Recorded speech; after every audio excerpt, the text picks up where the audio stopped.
பூவாடைக்காரி என் வீடு தேடி வருகின்றதாக வந்தது சேரி.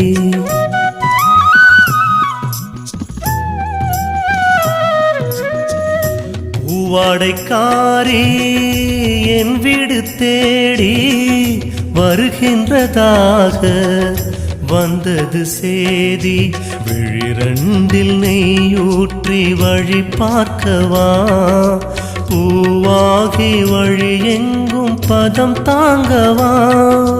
விழிரண்டில் நெய்யூற்றி வழி பார்க்கவா, பூவாகி வழி எங்கும் பதம் தாங்கவா.